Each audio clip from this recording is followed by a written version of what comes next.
මම හරි අවාසනාවන්තයි. අද මගේ රස්සාවක් නැති වුණා. මගේ අතේ දැන් සතයක්වත් නැහැ. මම කොහොමද ඔය බලාගන්නේ? රස්සාවක් නැති වුණා කියලා ජීවිතේ නැති වෙන්නේ නැහනේ. අනිකෝට රසට කැම හදන්න පුළුවන් බව මම දන්නවනේ. ඇයි අපි මේ පැත්තෙන් මොන හරි පටන් ගන්න? දැන් අතේ සල්ලි නැහැ සෙවන්දි. අඩුම ගානේ භාජනයක්වත් ගන්න මගේ ළඟ සල්ලි නැහැ. එහෙම කියන්න එපා. අපි අනිවාර්යයෙන්ම විසඳුමක් හොයන්න ඕනේ. සල්ලි ගැන වද වෙන්න එපා. ඔයාට ඒ හයිය තියෙනවා. මම දන්න ඔයාට පුළුවන්. කසුන් මේක ගන්න. මේකෙන් අපි පොඩි කෑම කඩයක් පටන්. අසාවෙන් එකතු කරපු ස්කූටි එක ගන්න තිබ්බ සල්ලි නේද? ඔව්. ඒත් දැන් අපිට මේක තමයි වඩා වැදගත් වෙන්නේ.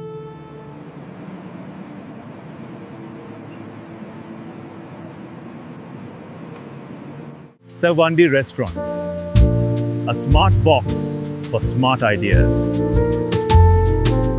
ඔයාගේ හීන කැප කරේ නැත්තම් අද මම මෙතන නෑ. මම එදත් කිව්වේ කසුන්. මට බයික් එකට වඩා ඔයාගේ දියුණුව වටිනවා කියලා. හරිම ස්තුතියි. නුයි අයිතිකාරයා මම නෙවෙයි සෙව්වන්දේ. ඒ ඔයා. ඔයාලත් අපි වගේ දියුණු වෙන්න උත්සාහ කරන්න. එහෙනම් මේ වීඩියෝ එකට ලයික් එකකුත් දාලා මතක ඇතුව ෂෙයා කරන්න තව කෙනෙක්ට බලන්න.